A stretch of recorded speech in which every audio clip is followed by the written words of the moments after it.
Sí, buenas tardes. Muy bien, vamos a proceder a ver el último tema que veremos este semestre, pues, con los problemas que hubo de la no posibilidad de darles curso pues de forma tradicional. Pues voy a hacer el video del último tema.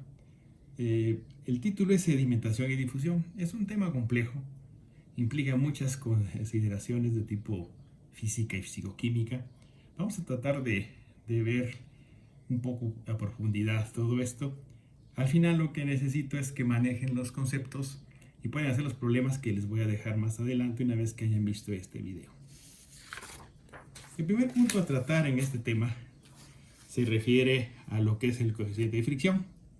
Cuando hablamos de un flujo de una partícula, lo que tenemos operando ahí es una ecuación un poco compleja, que habla de un flujo por unidad de área del componente iésimo en una dirección determinada y está expresada por la suma de los componentes, que son las fuerzas que producen el flujo. En general es en una sola dirección, pero puede haber varios componentes en principio. Estamos hablando de L y K, que es un tensor, que se llaman coeficientes fenomenológicos. El caso más sencillo es pensar entonces en una partícula que tiene una velocidad constante, representada por un vector u, y que se mueve debido a una fuerza, ¿eh?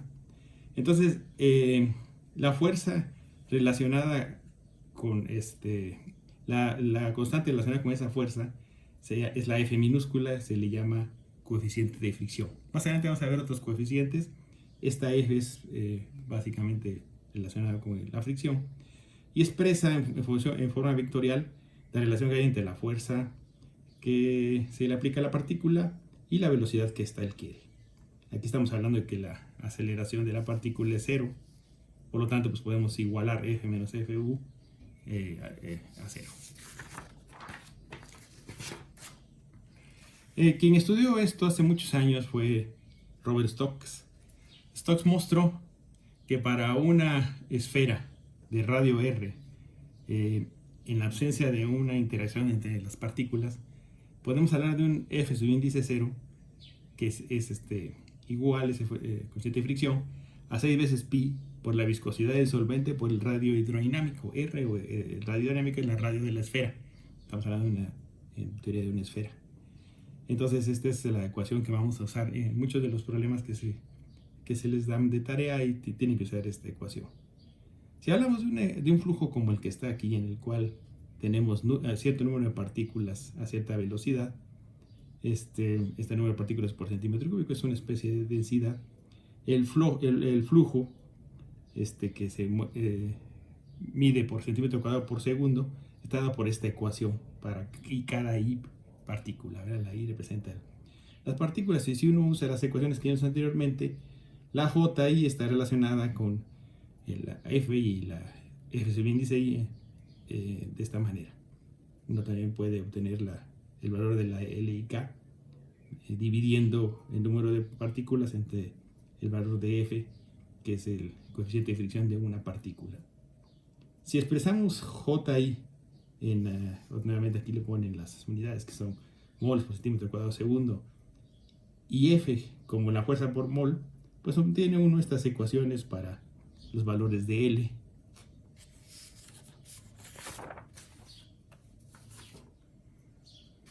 La J pues está relacionada de alguna forma con la presión osmótica.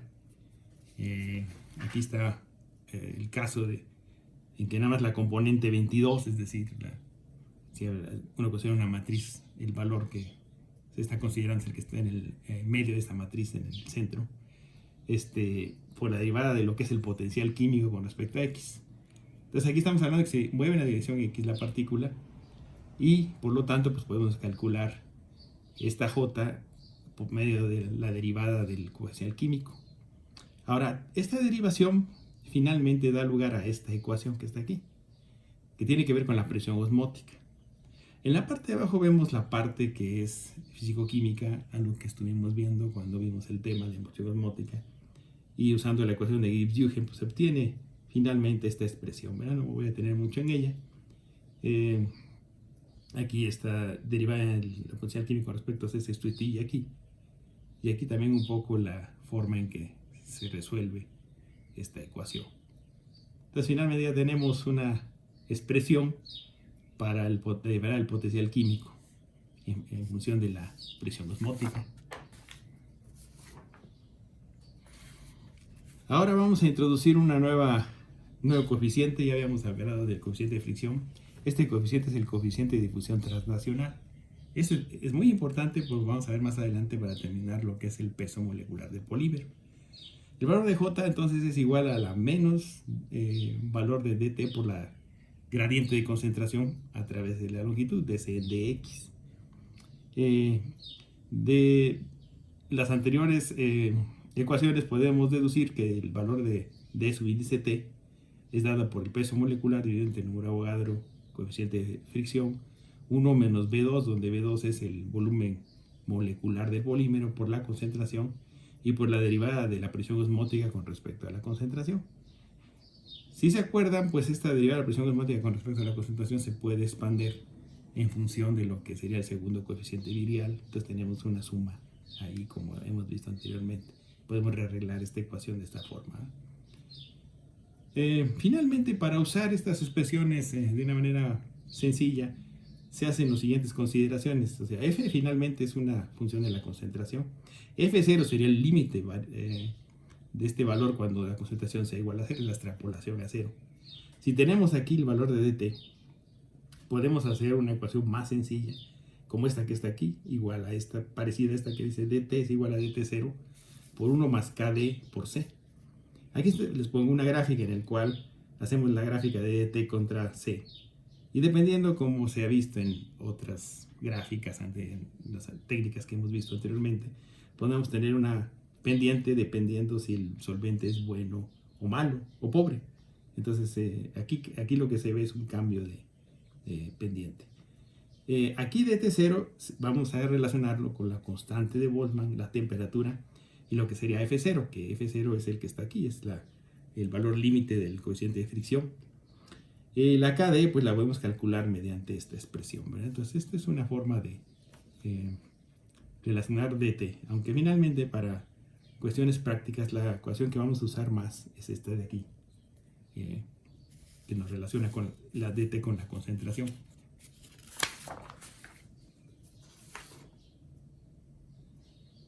El siguiente punto a ver, y esto ya lo vieron en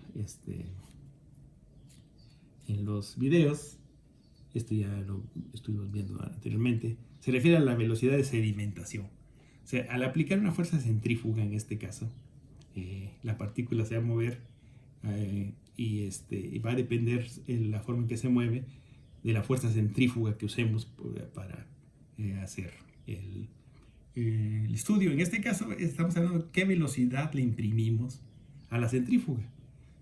En este caso estamos hablando también de ultracentrífuga. De tal manera que pues aquí lo que tenemos es la fuerza centrífuga que se va a sentir la partícula. Depende de la masa molecular que hay que corregir por esto que se llama buoyancy, que es no me acuerdo bien en español, pero bueno, es un poco una corrección que hay que hacer de física por la aceleración. Esta corrección es B2 con barra ρ0. Entonces finalmente la ecuación que vamos a tener implica el peso molecular, el número de Avogadro, nuevamente el volumen molar del polímero, la densidad del disolvente, ρS o ρ0 a veces se usa, y el valor de la aceleración, que si ustedes se acuerdan de una fuerza centrífuga cuando estudiaron física, es igual a omega cuadrada R. Aquí están explicaciones de todos estos parámetros que se están usando para la fuerza. Y finalmente se define lo que es el coeficiente de sedimentación. Esto lo vieron en el video. El coeficiente de sedimentación es la velocidad de la partícula dividida entre la fuerza, la aceleración que va a tener en la centrífuga. Y si uno se estudia las ecuaciones anteriores, va a ser igual a m, peso molecular, 1 menos b2 con barra ρ0 entre na por el número por el valor de f. El flujo de soluto es dc en dt y está dado por esta expresión. Bien, entonces aquí un poco vemos algunas ecuaciones. Hay gente que lo ha relacionado esto con lo que es el valor de gamma. Acuérdense, gamma es el coeficiente de actividad que se ve en fisicoquímica cuando hablamos de disociación de, por ejemplo, azales o determinados solutos. Y finalmente, pues uno puede, al hacer eso, obtener una expresión para el coeficiente de difusión translacional usando lo que es el valor de gamma y su logaritmo. ¿Verdad? Entonces es otra forma de hacerlo. Hay gente que ha hecho estudios más de tipo físico-químico usando estas expresiones. Pero como gente que está en el área de los polímeros, ¿qué nos interesa? Pues nos interesan los valores que nos van a ayudar a determinar nuestros pesos moleculares. Si no estamos más bien interesados en los pesos moleculares, usamos estas expresiones. Si no quieren saber más de la fisicoquímica, estudie un poco más las ecuaciones que hasta ahorita les he enseñado. Entonces tenemos que ese superíndice 0, que es la extrapolación a 0 de S, será igual a esta expresión. Aquí está F0. F0 es lo que vimos de Stokes, que es 6pi por el número de la viscosidad del disolvente por Rs, es la ley de Stokes. Y finalmente dt0 es RT entre Na por F0. Entonces estas ecuaciones grábenselas porque las van a necesitar para resolver los problemas que les voy a dejar de tarea. La relación entre SW0 y DTZ, acuérdense, aquí SW sería el valor de la sedimentación peso promedio, ¿eh? Y dt sería el valor del coeficiente de difusión en z, ¿eh? Es igual a mw entre 1 menos b2 por ρ0 entre rt. Esta es la ecuación de Svedberg. En los videos se las mostraron. Esa es la expresión formal. El video es un poco más general, explicado para gente que está en biología o en áreas que no son tanto fisicoquímicas, ¿verdad? Y finalmente esta expresión vamos a usarla más adelante para hacer ciertas determinaciones. El equilibrio, hay gente que ha estudiado el fenómeno de la centrifugación, obteniendo diferentes equilibrios a diferentes tiempos. Cuando eso ocurre, lo que tenemos es que la derivada de la concentración con respecto al tiempo, cuando se llega al equilibrio a cierto valor de omega, pues se tiene que esto es igual a 0. ¿Verdad? Está dado por estas dos expresiones. Y finalmente, pues puede deducir a partir de las ecuaciones que hemos visto anteriormente esta ecuación que está aquí. Y al integrar, pues tenemos que el logaritmo de la concentración va a poder obtenerse una expresión en función del peso molecular, peso promedio aparente, y uno puede ajustar sus curvas a partir de lo que valga este valor, y aquí la R, que es la distancia del centro de la centrífuga donde está la partícula, y de ahí pues este logaritmo nos puede ayudar para calcular el peso molecular. El peso molecular aparente, pues lo que tenemos es que corregir es por el coeficiente gamma de actividad, que ya hemos platicado de qué se trata.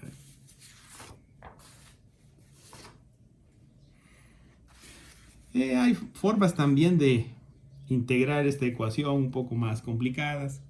Se obtiene esta expresión. De hecho, si ustedes quieren ver un poco más de esto, está más explicado en lo que es el libro de Zung, de Bioquímica de Macromoléculas, donde pueden ver mejor cómo usar este tipo de expresión para estudiar los diferentes equilibrios en los que podemos tener nuestro sistema, ¿verdad?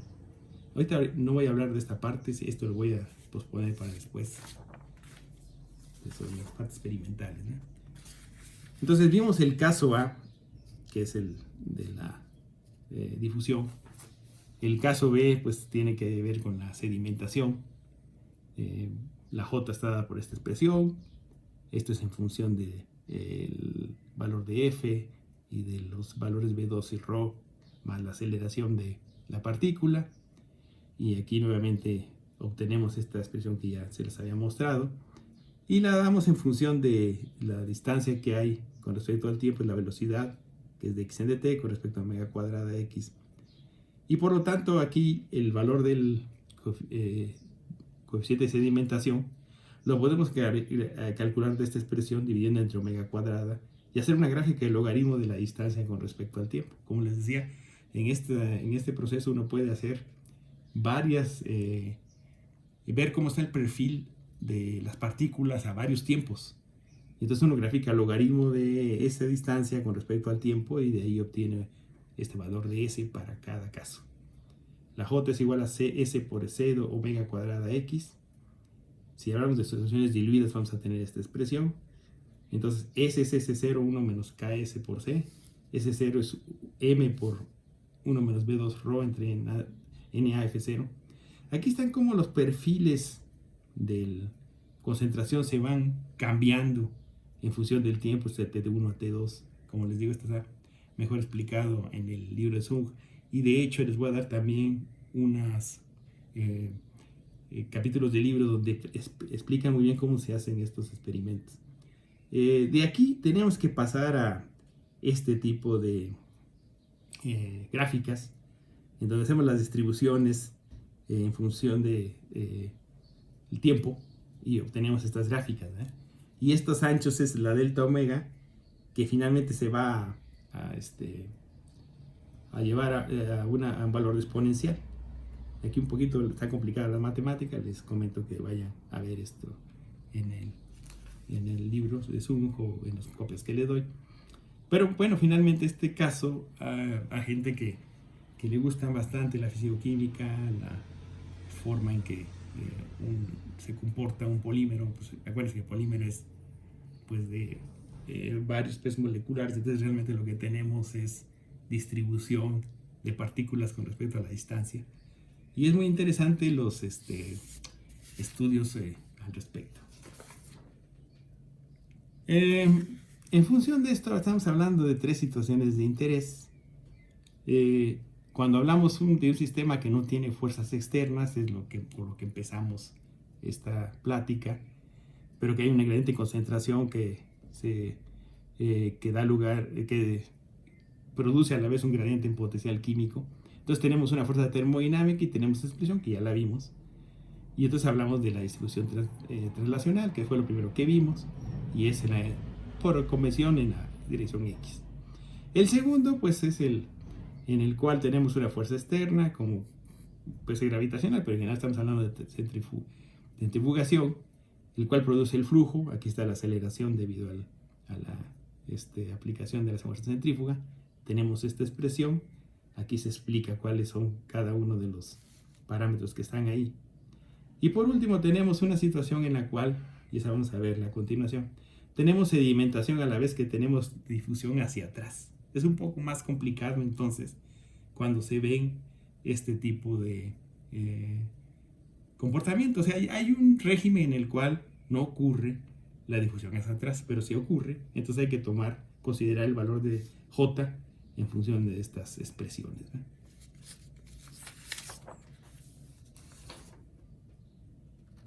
Y bueno, entonces, como les comentaba, hay muchas matemáticas aquí. Es una técnica desarrollada por principalmente europeos, suecos. Weber, por ejemplo, era de ahí. Y implicó mucha teoría, mucha física, pero a la vez mucha elegancia para hacer estas determinaciones. Especialmente en México no hay nadie que lo haga. A lo mejor ustedes cuando se gradúen vayan a ser los primeros. Finalmente lo que tenemos es esta ecuación de Svedberg. Y bueno, aquí habla de que se usa una centrífuga analítica. Vamos a ver ahorita el dibujo. Y cuando tenemos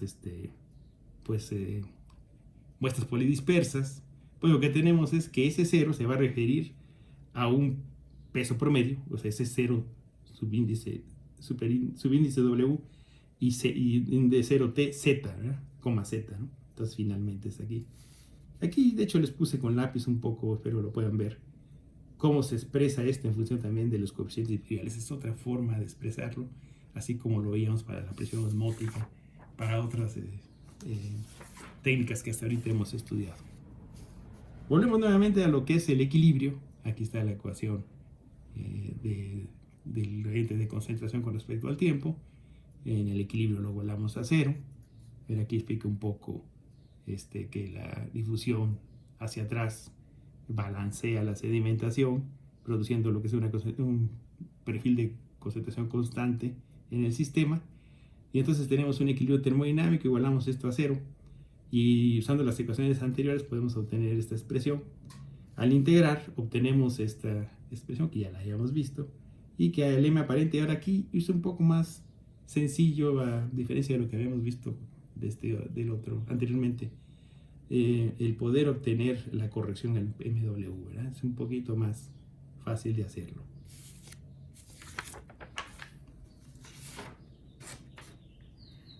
Y bueno, finalmente aquí lo que nos dicen es que si hacemos la gráfica del logaritmo de c contra la distancia al cuadrado, vamos a ver una línea recta y con eso obtener la pendiente. En este caso la pendiente es la que es proporcional al MW.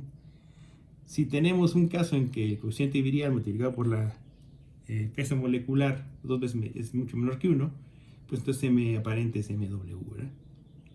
Entonces, bueno, finalmente. Pero bueno, sí, aquí también hay otro uso de estas gráficas.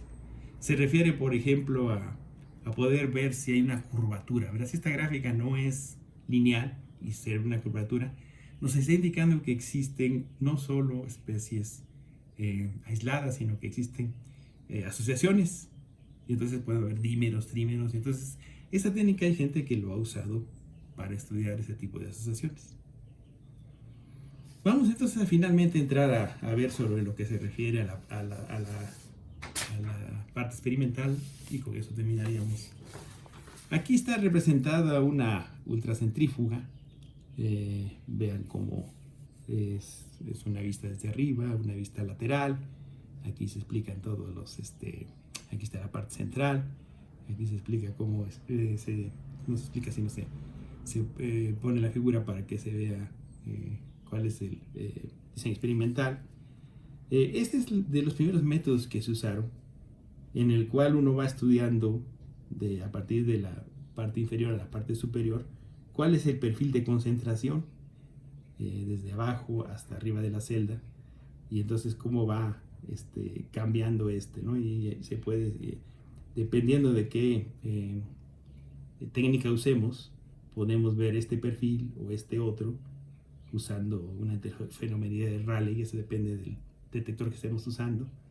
O finalmente podemos usar una óptica de Sliering, en la cual tenemos la gráfica, perdón, es esta aquí, que es una gaussiana, ¿verdad? Entonces la de arriba es una de óptica de absorción, o sea, una absorbancia nada más.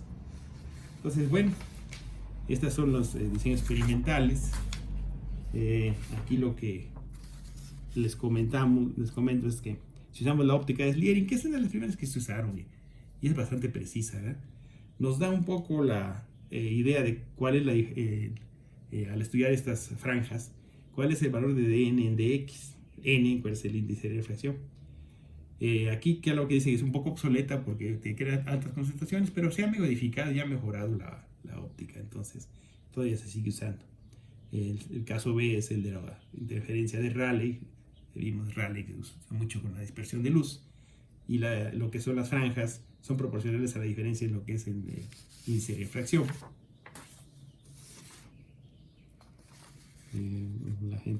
Se usa una celda dividida, en la cual tenemos una diferencia de índice de refracción como se hizo en dispersión de luz, y lo que obtenemos es esta ecuación.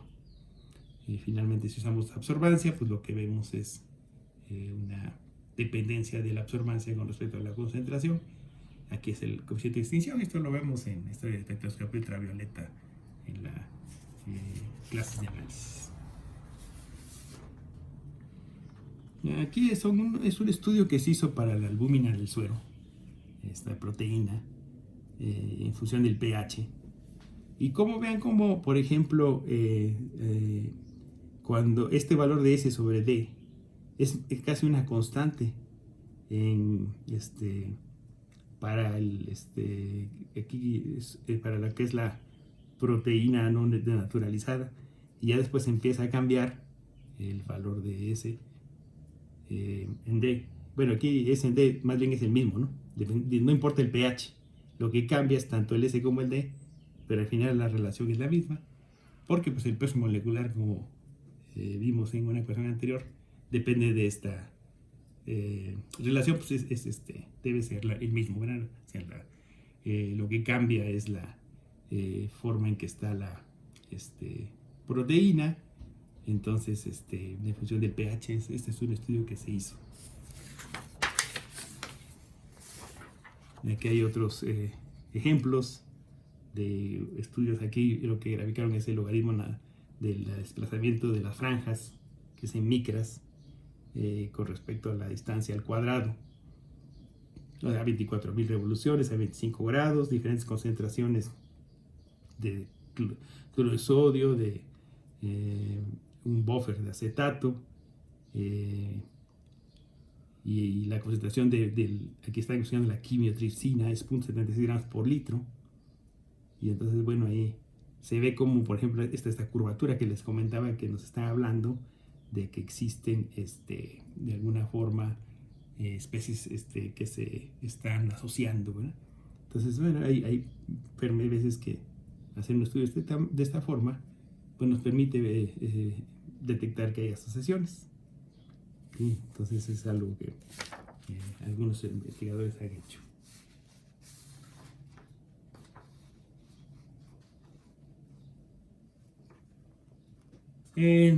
Hablamos ya del método de Archibaldo.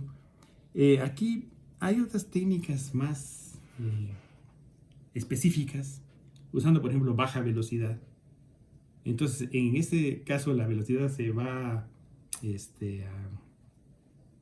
modelar según esta ecuación. Y bueno, pues es una forma muy exacta de hacer el estudio de la sedimentación. Si uno usa alta velocidad, es rápido el estudio. Este valor se ve en cm de 10 a la 3, pero se pierde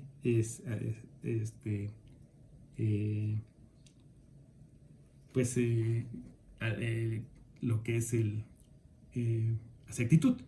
Y bueno, pues es como todo, ¿no? O sea, hay técnicas que requieren un poco la paciencia. El científico, pues, en general debe ser paciente, ¿no? Pero bueno, siempre habrá que no lo sea tanto. Y entonces hacerlo rápido puede tener una consecuencia al tener unos datos que son poco confiables o poca exactitud.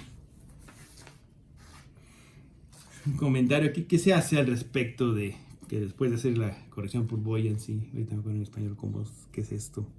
Es algo con flotación, creo que es flotación en español. Entonces, bueno, es importante para cuando tenemos varios solventes y uno puede hacer estas integraciones y obtener estas expresiones, ¿verdad? Aquí les menciono rápidamente el estudio, y eso ya es más específico. Cuando uno quiere estudiar estas especies asociadas, uno tiene que establecer estas ecuaciones y finalmente pues habla uno aquí de presión de un menisco que también se observa. Y finalmente el peso molecular aparente Z promedio se puede hacer por datos de la derivada segunda. Este es un artículo que se puede ver en una revista que se llama Analytical Biochemistry. Y ahí se habla de una gráfica para dos especies, ¿verdad? En la cual se deduce esta ecuación. Finalmente, esta es una hipérbola. Y uno puede estudiar esa relación entre MW y entre los dos pesos moleculares, perdón, usando la gráfica de MKR contra MK a la menos 1. De hecho, es una gráfica como la que aquí se muestra. Y uno puede estudiar ahí de esa forma las constantes y todo lo que implica las asociaciones, ¿verdad? Incluso explican cómo trazar este tipo de rectas en esta hipérbola. Y bueno, es algo para ya más especializado para cuando si alguien ya se quiere profundizar en la técnica. Sería finalmente esto, es un poco complicado, se puede no perder, aquí nada más les doy la información, pero lo que importa es que tengan las ecuaciones más importantes y las usen para lo de estudio de lo que es los pesos moleculares en polímeros. Los problemas que les doy se basan básicamente en las fórmulas de DT0, S0 y son las que les daré los problemas. Pues cualquier duda me pueden escribir. Espero que les haya interesado. A mí me parece que es muy interesante todo lo que se ha hecho en esta área y es un área de investigación que nos da mucha información sobre el polímero o sobre cualquier otro sistema.